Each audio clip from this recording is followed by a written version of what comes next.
Today I'm looking at my KitchenAid over-the-range microwave, and you can see here it's no longer over the range and partially disassembled.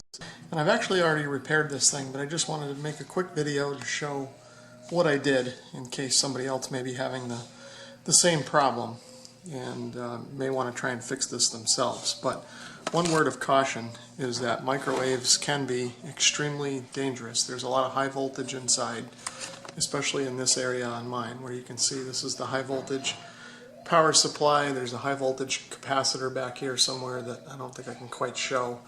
And if these things aren't discharged properly, you can get seriously injured or killed. So do not attempt to work on a microwave unless you know exactly what you're doing and you know that all the voltages have been discharged and everything like that.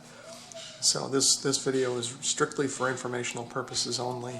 If you attempt to work on your own microwave, any liability is your own.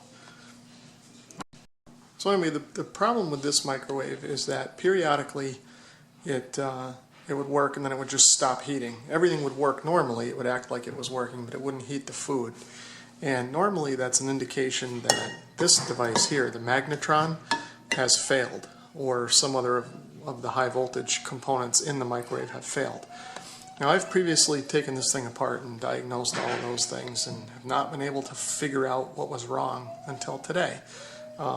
It happened again, and I took it apart, and this time I happened to look closely at the connections to the magnetron tube, which are behind this plastic cover. So I started looking at these connections here, and these are kind of standard, I guess you'd call them fast-on tab type connectors, but they've got a little bit of a spring latch there that you can kind of see when I activate it. There's a little tab underneath the connector, and then you would push that up and then this thing would slide out. It kind of keeps it locked on to the tab.